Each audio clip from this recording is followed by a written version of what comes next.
ಒಂದಂತವಾದ ಊರಿನಲ್ಲಿ ಗುರುವಯ್ಯ ಅನ್ನುವ ವ್ಯಕ್ತಿಯೊಬ್ಬ ಇದ್ದ. ಅವನು ದೊಡ್ಡ ಶ್ರೀಮಂತ. ಯಾವಾಗ್ಲೂ ಹೇಗೆ ಹಣ ಸಂಪಾದನೆ ಮಾಡೋದು ಅನ್ನೋದ್ರ ಬಗ್ಗೆ ಮಾತ್ರ ಯೋಚನೆ ಮಾಡ್ತಿದ್ದ. ಆದ್ರೆ ಯಾವಾಗ್ಲೂ ಯಾರಿಗೂ ₹1 ಕೂಡ ದಾನ ಮಾಡ್ದವನೇ ಅಲ್ಲ. ಅವನ ಹೆಂಡತಿ ಹೆಸರು ಲಕ್ಷ್ಮಿ. ಅವರಿಗೆ ವೀಣಾ ಅನ್ನುವ ಒಬ್ಳು ಮಗಳೂನು ಇದ್ಲು. ಲಕ್ಷ್ಮಿ ಸಾಯಿಬಾಬಾವಿಗೆ ದೊಡ್ಡ ಭಕ್ತೆಯಾಗಿದ್ಲು. ಬಾಬಾ, ನಾನು ಕೇಳ್ತೇನೆ, ನನಗೆ ನೀನು ಒಳ್ಳೆ ಜೀವನನ ಕೊಟ್ಟಿದೀಯ. ನನ್ನನ್ನ ತುಂಬಾ ಚೆನ್ನಾಗಿ ನೋಡ್ಕೊಳ್ವಾ ಗಂಡನ ಕೊಟ್ಟಿದೀಯ. ಹಾಗೇನೆ ಬುದ್ಧಿವಂತೆಯಾಗಿರುವ ಮಗಳನ್ನ ನೀನ್ ಕೊಟ್ಟಿದೀಯ. ಇನ್ನು ನನಗೇನ್ ಬೇಕು ಹೇಳಿ? ಇದೇ ರೀತಿ ನಮ್ ಜೀವನ ಯಾವಾಗ್ಲೂ ಸಂತೋಷವಾಗಿರೋ ತರ ನೀವೇ ನೋಡ್ಕೊಳ್ಬೇಕು. ಹಾಗಂತ ಲಕ್ಷ್ಮಿ ಸಾಯಿಬಾಬಾಗೆ ಧನ್ಯವಾದ ಹೇಳಿದ್ಲು. ಹಾಗೆ ಸ್ವಲ್ಪ ಸಮಯದಲ್ಲಿ ಗುರುವಯ್ಯ ಮನೆಗ್ ಬಂದ. ಅವನ ಕೈಯಲ್ಲಿ ಒಂದು ಚೀಲ ಇತ್ತು. ಅರೆ, ಇಷ್ಟ ಹಣ ಎಲ್ಲಿಂದ ತಗೊಂಬಂದ್ರಿ? ಎಲ್ಲಿಂದ ಅಂದ್ರೆ, ಈ ವರ್ಷ ಬೆಳೆ ಚೆನ್ನಾಗಿ ಬಂತಲ್ವಾ, ಅದನ್ ಮಾರಿ ಸಿಕ್ಕಿದ ಹಣನೇ ಇದು. ಇದನ್ನ ಮನೇಲಿ ತುಂಬಾ ಜೋಪಾನವಾಗಿ ತೆಗ್ದಿಡೋ. ರೀ, ನಾನೊಂದ್ ಕೇಳಿದ್ರೆ ಇಲ್ಲ ಅಂತ ಹೇಳಲ್ಲ ಅಲ್ವಾ? ಹಾ, ಯಾಕ್ ಲಕ್ಷ್ಮಿ, ನಿನಗೇನಾದ್ರೂ ಬೇಕಾ? ನಿನಗೆ ಒಡವೆ ಏನಾದ್ರೂ ಬೇಕಾ, ಇಲ್ಲ ರೇಷ್ಮೆ ಸೀರೆ ಏನಾದ್ರೂ ಬೇಕಾಗುತ್ತಾ? ಇಲ್ಲ ರೀ, ನಾಳೆ ಹುಣ್ಣಿಮೆ ದಿನ ಅಲ್ವಾ?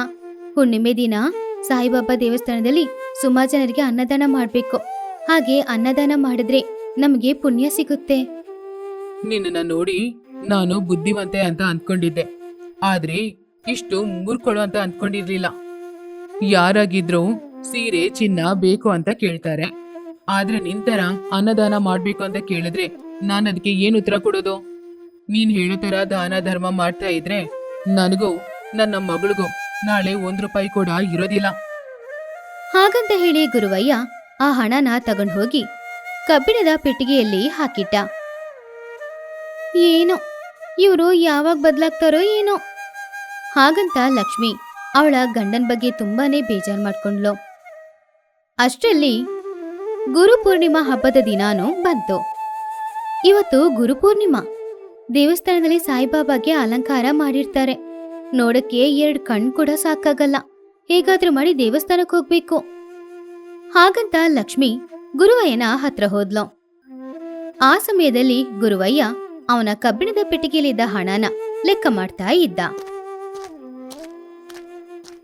ರೀ, ಇವತ್ತೇ ಗುರುಪೂರ್ಣಿಮಾ. ದೇವಸ್ಥಾನದಲ್ಲಿ ಬಾಬಾನ ಚೆನ್ನಾಗಿ ಅಲಂಕಾರ ಮಾಡಿರ್ತಾರೆ. ನನಗೆ ದೇವಸ್ಥಾನಕ್ಕೆ ಹೋಗ್ಬೇಕು ಅಂತ ಅನಿಸ್ತಿದೆ. ಇವಾಗ್ಲೇ ನನ್ನ ಮಗುನ ದೇವಸ್ಥಾನಕ್ಕೆ ಕರ್ಕೊಂಡು ಹೋಗಿ. ಅರೆ, ನನಗೆ ತುಂಬಾ ಕೆಲ್ಸ ಇದೆ. ಮೂರ್ಖರೇ ದೇವಸ್ಥಾನಕ್ಕೆ ಹೋಗೋದು. ಆತ್ಮವಿಶ್ವಾಸ ಇರೋರು ದೇವಸ್ಥಾನಕ್ಕೆ ಹೋಗಲ್ಲ. ನನ್ ಮೇಲೆ ನನಗ್ ತುಂಬಾ ನಂಬಿಕೆ ಇದೆ. ಬೇಕಾದ್ರೆ ನೀವಿಬ್ರು ಹೋಗ್ಬಿಟ್ ಬನ್ನಿ. ಅಯ್ಯೋ, ಹಾಗೆ ಹೇಳ್ಬೇಡ್ರಿ, ಪಾಪ ಬರುತ್ತೆ. ದಯವಿಟ್ಟು ಈ ಒಂದ್ಸಲ ನಮ್ಮಿಬ್ರನ್ನ ದೇವಸ್ಥಾನಕ್ಕೆ ಕರ್ಕೊಂಡು ಹೋಗ್ರಿ. ಹಾಗಂತ ಲಕ್ಷ್ಮಿ ಬೇಡ್ಕೊಂಡಿದ್ರಿಂದ ಗುರುವಯ್ಯ ಅವ್ರನ್ನ ದೇವಸ್ಥಾನಕ್ಕೆ ಕರ್ಕೊಂಡು ಹೋದ. ಗುರುವಯ್ಯ ದೊಡ್ಡ ಶ್ರೀಮಂತ ಅನ್ನೋದ್ರಿಂದ ದೇವಸ್ಥಾನದಲ್ಲಿ ಇದ್ದವರು ಎಲ್ರೂ ಅವನನ್ನು ನೋಡಿ ಕೈ ಮುಗಿದ್ರು. ಅಲ್ಲಿ ಲಕ್ಷ್ಮಿ ಹಾಗೂ ವೀಣಾ ಸಂತೋಷದಿಂದ ಸಾಯಿಬಾಬಾ ದರ್ಶನ ಮಾಡ್ಕೊಂಡ್ರು. ಹಾಗೆ ದರ್ಶನ ಎಲ್ಲ ಮುಗಿದ್ಮೇಲೆ ಲಕ್ಷ್ಮಿ ತನ್ನ ಗಂಡನ ಹತ್ರ, ರೀ, ಇವತ್ ನಾನು ತುಂಬಾ ಸಂತೋಷವಾಗಿದ್ದೀನಿ. ಎಲ್ಲಿ ಇವತ್ತು ಬಾಬಾ ದರ್ಶನ ಸಿಗೋಲ್ವೋ ಅಂತ ತುಂಬಾ ಬೇಜಾರಲ್ಲಿದ್ದೆ. ಆದ್ರೆ ನೀವು ದೊಡ್ಡ ಮನಸ್ಸು ಮಾಡಿ ನಮ್ಮನ್ನ ದೇವಸ್ಥಾನಕ್ಕೆ ಕರ್ಕೊಂಡು ಬಂದಿದ್ದೀರಾ. ನನ್ನ ಆಸೆನ ನೆರವೇರಿಸಿದ್ದೀರಾ. ತುಂಬಾ ಧನ್ಯವಾದ ರೀ. ಹಾಗೆ ಅವರು ಎಲ್ರೂ ಸೇರಿ ದೇವಸ್ಥಾನದಿಂದ ಹೊರಗಡೆ ಹೋದ್ರು. ಆವಾಗ ಅವ್ರ ಮುಂದ್ಗಡೆ ಒಬ್ಬ ಭಿಕ್ಷುಕ ಬಂದ. ಅಯ್ಯ, ನಾನು ಸುಮಾರು ದಿನಗಳಿಂದ ಹಸ್ವಿಂದ ಒದ್ದಾಡ್ತಾ ಇದ್ದೀನಿ. ತಿನ್ನಕ್ಕೆ ಏನಾದ್ರೂ ಕೊಡಿ ಅಯ್ಯ. ದಯವಿಟ್ಟು ಸ್ವಲ್ಪ ಏನಾದ್ರೂ ಭಿಕ್ಷೆ ಹಾಕಿ. ಅಯ್ಯೋ ಪಾಪ, ಆ ಭಿಕ್ಷುಕ ತುಂಬಾ ಹಸುವಲ್ಲಿದ್ದಾರೆ ಅಂತ ಕಾಣಿಸ್ತಿದೆ. ಸ್ವಲ್ಪ ಅವ್ರಿಗೆ ಹಣ ಕೊಡಿ. ಪುನಃ ಶುರು ಹಚ್ಕೊಂಡ್ಯಾ? ಇದು ನನ್ನ ಹಣ. ನಾನು ಕಷ್ಟಪಟ್ಟು ಸಂಪಾದನೆ ಮಾಡಿದ ಹಣ. ಅದನ್ ಯಾಕೆ ನಾನು ಈ ಭಿಕ್ಷುಕನಿಗೆ ಕೊಡ್ಬೇಕು? ಒಂದೇ ಒಂದು ಕಾರಣ ಹೇಳು, ನಾನ್ ಯಾಕೆ ಇವನಿಗೆ ಹಣ ಕೊಡ್ಬೇಕು? ಅಯ್ಯೋ, ಹಾಗೆ ಹೇಳ್ಬಾರ್ದ್ರಿ. ದಾನ ಮಾಡಕ್ಕೆ ಕರುಣೆ ಇದ್ರೆ ಸಾಕು. ಅದಕ್ಕೆ ಕಾರಣ ಇರ್ಬೇಕು ಅಂತೇನಿಲ್ಲ. ಹೌದು ದಣಿ, ನೀವು ದೊಡ್ಡ ಶ್ರೀಮಂತರು. ನೀವೇ ಈ ರೀತಿ ಹೇಳಿದ್ರೆ ಹೇಗೆ? ನಾನು ಊಟ ಮಾಡಿ ಹಲವಾರು ದಿನಗಳಾಯ್ತು. ದಯವಿಟ್ಟು ದೊಡ್ಡ ಮನಸ್ಸು ಮಾಡಿ ನನಗೋಸ್ಕರ ಏನಾದರೂ ಸ್ವಲ್ಪ ದಾನ ಮಾಡಿ. ನಾನ್ ಸತ್ರು ಕೊಡಲ್ಲ. ಹಾಗಂತ ಗುರುವಯ್ಯ ಆ ಭಿಕ್ಷುಕನನ್ನು ಕಾಲಿಂದ ಒದ್ದು ಕೋಪದಿಂದ ಅಲ್ಲಿಂದ ಹೋಗ್ಬಿಟ್ಟ. ಆದ್ರೆ ಆ ಭಿಕ್ಷುಕ ಬೇರೆ ಯಾರೂ ಅಲ್ಲ, ಸಾಕ್ಷಾತ್ ಆ ಸಾಯಿಬಾಬಾನೇ. ಒಬ್ಬ ಭಿಕ್ಷುಕನ ರೂಪದಲ್ಲಿ ದೇವಸ್ಥಾನದ ಮುಂದ್ಗಡೆ ಭಿಕ್ಷೆ ಎತ್ತುತ್ತಾ ಇದ್ರು.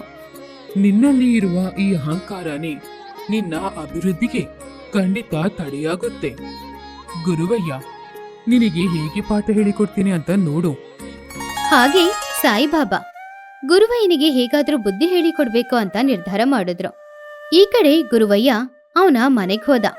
ಮನೇಲಿದ್ದ ಕುರ್ಚಿಯಲ್ಲಿ ಕೂತ್ಕೊಂಡು ವಿಶ್ರಾಂತಿ ತಗೊಳ್ತಿದ್ದ. ಆ ಸಮಯದಲ್ಲಿ ಗುರುವಯ್ಯನ ಹತ್ರ ಕೆಲಸ ಮಾಡುವ ಗಿರೀಶ ಬಂದು ಈ ರೀತಿ ಹೇಳ್ದ. ದಣಿ ದಣಿ, ನಡಿಬಾರ್ದು, ನಡೆದೋಯ್ತು. ಅರೆ ಏನಾಯ್ತು? ನಮ್ಮ ಹೊಲಕ್ಕೆ ಬೆಂಕಿ ಹಿಡಿದಿದೆ. ಹೇಗ್ ಬೆಂಕಿ ಹಿಡಿತು ಅಂತಾನೆ ಗೊತ್ತಿಲ್ಲ. ಇದ್ದಕ್ಕಿದ್ದಂತೆ ನಮ್ಮ ಹೊಲ ಎಲ್ಲ ಬೂದಿ ಆಗ್ಬಿಟ್ಟಿದೆ. ನೀವು ಹೋದ್ರೂ ನಿಮಗೆ ಸಿಗೋದು ಬರೀ ಬೂದಿ ಮಾತ್ರ. ಹಾಗಂತ ಗಿರೀಶ ವಿಷಯವನ್ನು ಹೇಳಿದಾಗ ಗುರುವಯ್ಯ ಅದನ್ನು ಕೇಳಿ ತುಂಬಾನೇ ಬೇಜಾರ್ ಮಾಡ್ಕೊಂಡ. ಲಕ್ಷ್ಮಿ ಹಾಗೂ ವೀಣಾ ಕೂಡ ಅದನ್ ಕೇಳಿ ತುಂಬಾನೇ ಬೇಜಾರ್ ಮಾಡ್ಕೊಂಡ್ರು. ರೀ, ಇದೆಲ್ಲದಕ್ಕೂ ಕಾರಣ ನಿಮ್ಮ ಮೂರ್ಖತನಾನೇ, ನಿಮ್ಮ ಜಿಪಣತನದಿಂದಾನೇ ಹೀಗೆಲ್ಲ ನಡೆದಿದ್ದು. ನನಗ್ಯಾಕೋ ಆ ದೇವರು ನಮಗೆ ಶಿಕ್ಷೆ ಕೊಡಕ್ ಶುರು ಮಾಡಿದನಂತ ಅನಿಸ್ತಿದೆ. ಇವಾಗ್ಲೂ ಏನೂ ಹಾಳಾಗಿಲ್ಲ. ಈಗ್ಲೇ ಹೋಗಿ ಆ ದೇವರಿಗೆ ಕ್ಷಮಾಪಣೆ ಹೇಳಿ. ಹಾಗಂತ ಲಕ್ಷ್ಮಿ ತನ್ನ ಗಂಡನ ಹತ್ರ ಹೇಳಿದ್ಲು. ಆದ್ರೆ ಅವನಲ್ಲಿ ಮಾತ್ರ ಸ್ವಲ್ಪ ಕೂಡ ಬದಲಾವಣೆ ಬರ್ಲೇ ಇಲ್ಲ. ಹಾಗೆ ಮರುದಿನ ಅದೇ ಭಿಕ್ಷುಕ ಅವರ ಮನೆಯ ಹತ್ರ ಬಂದ. ಭವತಿ ಭಿಕ್ಷಾ ದೇಹಿ. ಅಮ್ಮ, ಹಸುವಾಗ್ತಾ ಇದೆ, ದಯವಿಟ್ಟು ಏನಾದ್ರೂ ಇದ್ರೆ ದಾನ ಮಾಡಿ ಅಮ್ಮ. ಅರೆ, ಎಷ್ಟು ಧೈರ್ಯ ನಿನಗೆ? ಪುನಃ ಬಂದಿದೀಯಾ? ನೀನು ಎಷ್ಟು ಸಲ ನನ್ನ ಸುತ್ತಾಡ್ಕೊಂಡು ಬಂದ್ರು ಕೂಡ ನಾನು ₹1 ಭಿಕ್ಷೆ ಹಾಕಲ್ಲ. ಹಾಗಂತ ಗುರುವಯ್ಯ ಆ ದಿನ ಕೂಡ ಸಾಯಿಬಾಬಾನ ಬೈದು ಕಳಿಸ್ಬಿಟ್ಟ. ಆವಾಗ ಸಾಯಿಬಾಬಾ ನಗುತ್ತಾ ಅಲ್ಲಿಂದ ಹೋದ್ರು. ಅಷ್ಟರಲ್ಲಿ ಲಕ್ಷ್ಮಿ ಜೋರಾಗಿ ಕಿರ್ಚಿದ್ಲು. ರೀ, ಅಲಮಾರಿಲಿಟ್ಟಿದ್ದ ನನ್ನ ಒಡವೆ ಯಾವುದು ಕಾಣಿಸ್ತಾನೆ ಇಲ್ಲ ರೀ. ಇದ್ದಕ್ಕಿದ್ದಂತೆ ಎಲ್ಲ ಎಲ್ಗೋ ಮಾಯ ಆಯ್ತು. ಅರೆ, ಇದು ಹೇಗ್ ಸಾಧ್ಯ? ಅದೆಲ್ಲ ಇರ್ಲಿ, ನಾನಿಟ್ಟ ಹಣ ಏನಾಯ್ತು? ಹಾಗಂತ ಆ ಪೆಟ್ಟಿಗೆನ ತೆರೆದು ನೋಡಿದಾಗ ಅದರಲ್ಲಿಟ್ಟಿದ್ದ ಹಣ ಕೂಡ ಇವಾಗಿಲ್ಲ. ನನಗಂತೂ ಅರ್ಥ ಆಯ್ತು, ಇದೆಲ್ಲ ಆ ದೇವ್ರ ಶಾಪನೇ. ಅರೆ, ಅದೇನೂ ಇಲ್ಲ. ರಾತ್ರಿ ನಾವೆಲ್ಲರೂ ನಿದ್ದೆ ಮಾಡ್ತಾ ಇದ್ದಾಗ ಮನೆಗೆ ಕಳ್ಳರು ಬಂದಿರ್ಬೋದು. ಅವರೇ ಎತ್ಕೊಂಡು ಹೋಗಿರ್ಬೇಕು. ಆ ಕಳ್ಳರನ್ನಂತೂ ನಾನು ಸುಮ್ಮನೆ ಬಿಡಲ್ಲ. ಹಾಗಂತ ಗುರುವಯ್ಯ ಊರೆಲ್ಲ ಸುತ್ತಿ ಅವನ ಹಣ ಒಡವೆಗೋಸ್ಕರ ಹುಡುಕ್ತ. ಆದ್ರೆ ಎಲ್ಲೋ ಅವನಿಗೆ ಒಂದು ಆಧಾರನೂ ಸಿಗ್ಲಿಲ್ಲ. ಪಾಪ, ನಿರಾಶೆಯಿಂದ ಗುರುವಯ್ಯ ಮನೆಗೆ ಬಂದ. ಏನ್ರಿ, ಹಣ ಚಿನ್ನ ಎಲ್ಲ ಸಿಕ್ತಾ? ಇಲ್ಲ ಲಕ್ಷ್ಮಿ, ಊರೆಲ್ಲ ಎಷ್ಟೇ ಹುಡುಕಿದ್ರು ಏನು ಸಿಗ್ಲೇ ಇಲ್ಲ. ಅಷ್ಟರಲ್ಲಿ ಆ ಭಿಕ್ಷುಕ ಪುನಃ ಅವರ ಮನೆಗೆ ಬಂದ. ಭವತಿ ಭಿಕ್ಷಾಂದೇಹಿ. ಅರೆ, ಪುನಃ ಬಂದಿದೀಯಾ? ಈ ಸಲ ನಿನ್ನ ಸುಮ್ಮನೆ ಬಿಡಲ್ಲ. ಹಾಗಂತ ಗುರುವಯ್ಯ ಆ ಭಿಕ್ಷುಕನನ್ನ ಒಂದು ಕೋಲಿಂದ ಹೊಡೆದು ಅಲ್ಲಿಂದ ಓಡಿಸ್ಬಿಟ್ಟ. ಹಾಗೆ ಗುರುವಯ್ಯ ಅವನನ್ನ ಹೊಡೆದು ತುಂಬಾನೇ ಸುಸ್ತಾಗಿ ಮನೆಯೊಳಗಡೆ ಹೋಗಿ ನೋಡಿದಾಗ ಮನೆಯಲ್ಲಿದ್ದ ಎಲ್ಲ ಸಾಮಗ್ರಿಗಳು ಅಕ್ಕಿಯ ಸಮೇತ ಮಾಯವಾಗಿತ್ತು. ಅರೆ, ಏನಿದು? ಕಣ್ಮುಂದ್ಗಡೆ ಇದ್ದ ಎಲ್ಲ ಸಾಮಗ್ರಿಗಳು ಹೇಗ್ ಮಾಯ ಆಗ್ತಿದೆ? ನಿಮಗಿನ್ನೂ ಅರ್ಥನೇ ಆಗ್ತಿಲ್ವಾ? ಇದೆಲ್ಲ ಆ ದೇವರು ಕೊಟ್ಟ ಶಿಕ್ಷೆ. ಭಿಕ್ಷೆ ಹಾಕೋದು ಖರ್ಚು ಮಾಡೋ ಲೆಕ್ಕದಲ್ಲಿ ಬರಲ್ಲ, ಪಾಪನ ದೂರ ಮಾಡ್ಕೊಳ್ಳೋದು. ಯಾರಿಗಾದ್ರೂ ದಾನ ಮಾಡಿದ್ರೆ ನಾವು ಮಾಡಿದ ಪಾಪದಲ್ಲಿ ಸ್ವಲ್ಪನ ಆ ದೇವರು ತಗೊಳ್ತಾನೆ ಅನ್ನೋದು ಅರ್ಥ. ಆ ದಿನ ಆ ಭಿಕ್ಷುಕನ ಹತ್ರ ನೀವು ಹಾಗೆ ನಡ್ಕೊಂಡಿದ್ರಿಂದಾನೆ ಈ ದಿನ ನಮಗೆ ಈ ಗತಿ. ಹಾಗೆ ಲಕ್ಷ್ಮಿ ಹೇಳಿದಾಗ ಗುರುವಯ್ಯ ಆ ಭಿಕ್ಷುಕನ ಹತ್ರ ನಡ್ಕೊಂಡಿದೆ ಎಲ್ಲ ಅವನಿಗೆ ನೆನಪಾಯಿತು. ಗುರುವಯ್ಯ ಮನೆ ಇಡೀ ಹುಡುಕ್ತ. ಎಲ್ಲಿ ನೋಡಿದ್ರು ₹1 ಕೂಡ ಅವನಿಗೆ ಸಿಗ್ಲಿಲ್ಲ. ಹಾಗೇನೆ ಯಾವುದೇ ಆಹಾರ ಪದಾರ್ಥ ಕೂಡ ಇಲ್ಲ. ಆವಾಗ ಒಂದ್ ಜಾಗದಲ್ಲಿ ಒಂದೇ ಒಂದು ಮಾವಿನ ಹಣ್ಣು ಇತ್ತು. ತಕ್ಷಣ ಆ ಮಾವಿನ ಹಣ್ಣನ್ನ ತಗೊಂಡು ದೇವಸ್ಥಾನದ ಹತ್ರ ಹೋದ. ಅಲ್ಲಿ ಆ ಭಿಕ್ಷುಕ ಕೂತ್ಕೊಂಡಿದ್ದ. ನನ್ನನ್ನ ಕ್ಷಮಿಸಿ, ನಿಮ್ ಬಗ್ಗೆ ನಾನು ಅರ್ಥ ಮಾಡ್ಕೊಳ್ಳಿಲ್ಲ. ಆದ್ರಿಂದಾನೆ ಇಲ್ಲಿವರೆಗೂ ನಿಮ್ಗೆ ಏನ್ ದಾನ ಮಾಡ್ಲಿಲ್ಲ. ಇವಾಗ ದಾನ ಮಾಡ್ಬೇಕು ಅಂದ್ರೂನು ನನ್ನ ಹತ್ರ ಏನೂ ಇಲ್ಲ. ನನ್ನ ಹತ್ರ ಇರೋದು ಇದು ಒಂದೇ ಮಾವಿನ ಹಣ್ಣು. ಹಾಗಂತ ಹೇಳಿ ಗುರುವಯ್ಯ ತುಂಬಾ ಪ್ರೀತಿಯಿಂದ ಆ ಮಾವಿನ ಹಣ್ಣನ್ನ ಭಿಕ್ಷುಕನ ಕೈಯಲ್ಲಿ ಇಟ್ಟ. ಆವಾಗ ಒಂದೇ ಕ್ಷಣದಲ್ಲಿ ಆ ಭಿಕ್ಷುಕ ಸಾಯಿಬಾಬಾವಾಗಿ ಬದಲಾದ. ಗುರುವಯ್ಯ, ನನ್ನ ಖರ್ಚಿಗೋಸ್ಕರ ನಾನು ಭಿಕ್ಷೆ ಬೇಡ್ತಾ ಇಲ್ಲ. ನೀವು ಹಾಕೋ ಭಿಕ್ಷೆಯಿಂದ ನಿಮ್ಮ ಹತ್ರ ಇರುವ ಪಾಪಗಳನ್ನೆಲ್ಲ ನಾನು ಸ್ವೀಕರಿಸ್ಕೊಳ್ತಾ ಇದ್ದೀನಿ. ಇದನ್ನ ನಿಮಗೆ ಅರ್ಥ ಮಾಡೋದಕ್ಕೋಸ್ಕರನೇ ನಾನು ಆಡಿದ ನಾಟಕನೇ ಇದು. ಹಾಗೆ ಬಾಬಾ ಅವನನ್ನ ಆಶೀರ್ವಾದ ಮಾಡಿದ್ರು. ಅವನತ್ರ ಇದ್ದ ಎಲ್ಲಾನು ಪುನಃ ವಾಪಸ್ ಬಂತು. ಅವನು ಹಳೆಯ ರೀತಿ ಪುನಃ ದೊಡ್ಡ ಶ್ರೀಮಂತನಾದ. ಹಾಗೆ ಆ ದಿನದಿಂದ ಗುರುವಯ್ಯ ಅವನು ಸಂಪಾದನೆ ಮಾಡಿದ ಹಣದಲ್ಲಿ ಅವನಿಂದ ಆದಷ್ಟು ದಾನ ಧರ್ಮ ಎಲ್ಲಾನು ಮಾಡಕ್ಕೆ ಶುರು ಮಾಡ್ದ. ಒಂದು ಊರಲ್ಲಿ ರಾಜು ಅನ್ನೋ ಒಬ್ಬ ವ್ಯಕ್ತಿ ಇದ್ದ. ಅವನು ಅದೇ ಊರಲ್ಲಿದ್ದ ನದಿಯಲ್ಲಿ ಮೀನ್ ಹಿಡಿದು ಅದನ್ನ ಸಂತೆಗೆ ತಗೊಂಡು ಹೋಗಿ ಮಾರ್ತಾ ಇದ್ದ. ರಾಜು ಹೆಂಡತಿ ಹೆಸರು ರಾಧಾ. ಅವರಿಬ್ರು ಕೂಡ ಸಾಯಿಬಾಬಾವಿನ ಭಕ್ತರಾಗಿದ್ರು. ರಾಧಾ, ಎಲ್ಲಿಗೋಗಿದ್ದೆ? ನಾನು ಮನೆಗೆ ಬಂದು ತುಂಬಾ ಹೊತ್ತಾಯ್ತು. ನನಗೆ ಬೇರೆ ತುಂಬಾ ಹಸ್ವಾಗ್ತಾ ಇದೆ. ಅಯ್ಯೋ, ಹಾಗೇನಾ? ನಾನು ನಮ್ಮೂರಲ್ಲಿರೋ ಸಾಯಿಬಾಬಾ ದೇವಸ್ಥಾನಕ್ಕೆ ಹೋಗಿ ಬರ್ತಾ ಇದ್ದೀನಿ. ಇವತ್ತು ಗುರುವಾರ ಅಲ್ವಾ? ತುಂಬಾ ವಿಶೇಷವಾದ ಪೂಜೆಗಳನ್ನೆಲ್ಲ ಮಾಡಿದ್ರು.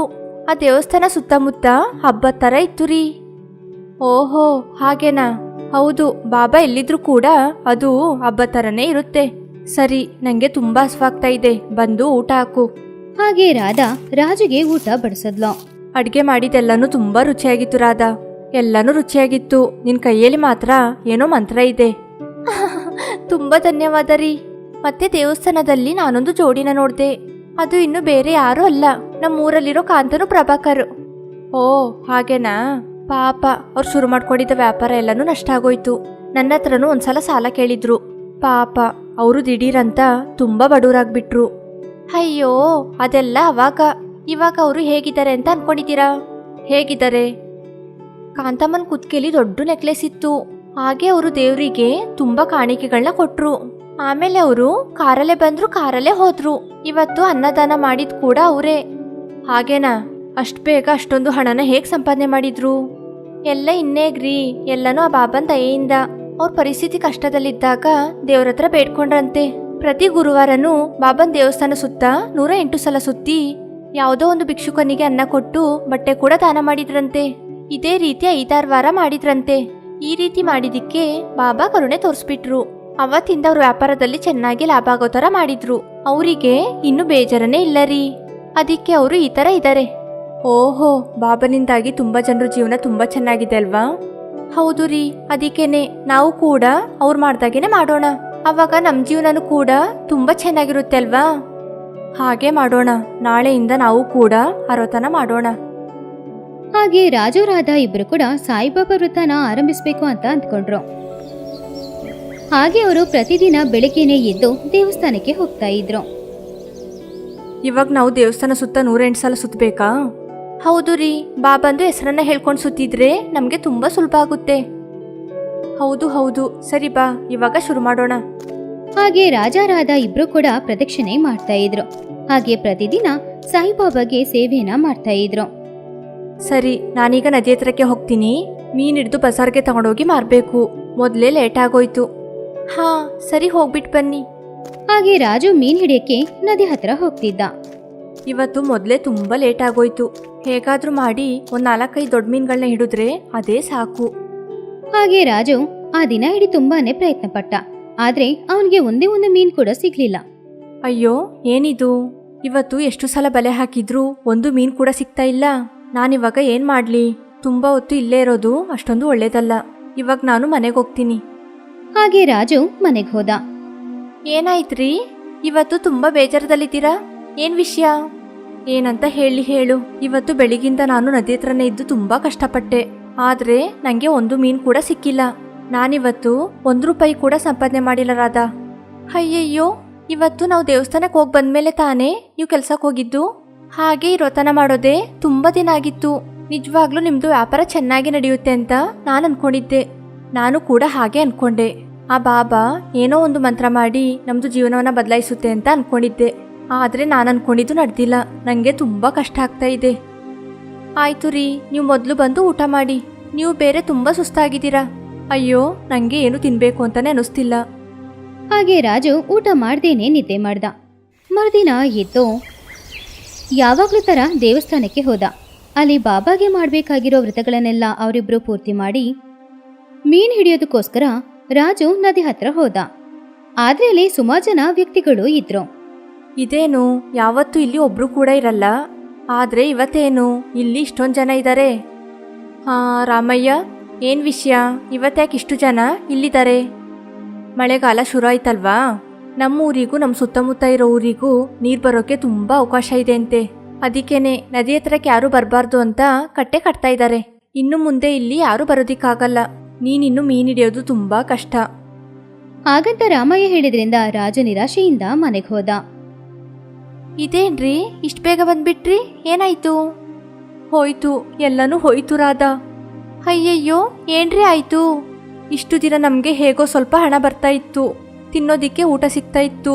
ಆದ್ರೆ ನಮ್ಗೆ ಇನ್ನು ತಿನ್ನೋಕೆ ಊಟನೂ ಸಿಗೋದಿಲ್ಲ. ನದಿ ಹತ್ರ ಮೀನ್ ಹಿಡಿಯೋಕೆ ಅನುಮತಿ ಇಲ್ಲ. ಆ ಕೆಲ್ಸಕ್ಕೆ ಬೇಲಿ ಹಾಕ್ಬಿಟ್ರು. ಅಯ್ಯೋ, ಆ ದೇವರಿಗೆ ನಮ್ಮ ಮೇಲೆ ಸ್ವಲ್ಪನೂ ಕರುಣೆ ಇಲ್ಲ ರೀ. ಪೂಜೆ ಮಾಡೋಕ್ಕಿಂತ ಮುಂಚೆ ನಾವು ಸ್ವಲ್ಪನಾದ್ರೂ ಚೆನ್ನಾಗಿದ್ವಿ. ಪೂಜೆ ಮಾಡಿದ್ಮೇಲೆನೆ ನಮ್ಮ ಜೀವನ ಈ ರೀತಿ ಆಗೋಯ್ತು. ನನ್ಗೂ ಹಾಗೆ ಅನಿಸ್ತಾ ಇದೆ. ಹಾಗೆ ಆ ದಿನದಿಂದ ಮಳೆ ಸುರಿಯಕ್ಕೆ ಶುರುವಾಯಿತು. ಆ ಮಳೆ ಪ್ರವಾಹವಾಗಿ ಬದಲಾಗಿ ರಾಜು ಮನೆ ನೀರಲ್ಲಿ ಹೊಡ್ಕೊಂಡು ಹೋಯಿತು. ಪಾಪ ರಾಜು ಜೊತೆ ಆ ಊರಿನವರು ಕೂಡ ಪ್ರವಾಹದಲ್ಲಿ ಸಿಕ್ಕಾಕೊಂಡ್ರು. ಆವಾಗ ಸಾಯಿಬಾಬಾ ಅಲ್ಲಿ ಪ್ರತ್ಯಕ್ಷವಾದ್ರು. ಕಷ್ಟಪಡ್ತಾ ಇದ್ದ ಪ್ರಜೆಗಳನ್ನ ಕಾಪಾಡಿ ಒಂದು ಕ್ಷಣದಲ್ಲಿ ಮಳೆನ ಹಾಗೇನೆ ನಿಲ್ಲಿಸಿ ಆ ಪ್ರವಾಹದ ನೀರೆಲ್ಲ ಹೋಗೋ ತರ ಮಾಡಿದ್ರು. ರಾಜು, ನಂಗೆ ನೀನು ತುಂಬಾ ಬೈಕೊಂಡಿರ್ತೀಯಲ್ವಾ? ನಿಜವಾಗ್ಲೂ ನಾನು ನಿಂಗೆ ಲಾಭಗಳನ್ನು ಕೊಡಬೇಕು ಅಂತ ಅನ್ಕೊಂಡಿಲ್ಲ. ನಿನ್ನ ಈ ನೀರಿಂದ ನಾನು ಕಾಪಾಡಬೇಕು ಅಂತ ಅನ್ಕೊಂಡೆ. ಅದಕ್ಕೋಸ್ಕರ ನಾನೀಗ ಬಂದಿರೋದು. ನನ್ನ ಕ್ಷಮಿಸ್ಬಿಡಿ ಬಾಬಾ. ನಾನು ನಿಮ್ಮನ್ನ ತುಂಬಾ ತಪ್ಪಾಗಿ ಅರ್ಥ ಮಾಡ್ಕೊಂಡಿದ್ದೆ. ಹಾಗೆ ಬಾಬಾ ಅವನನ್ನ ಕಾಪಾಡಿ ಅಲ್ಲಿಂದ ಮಾಯವಾದ್ರು.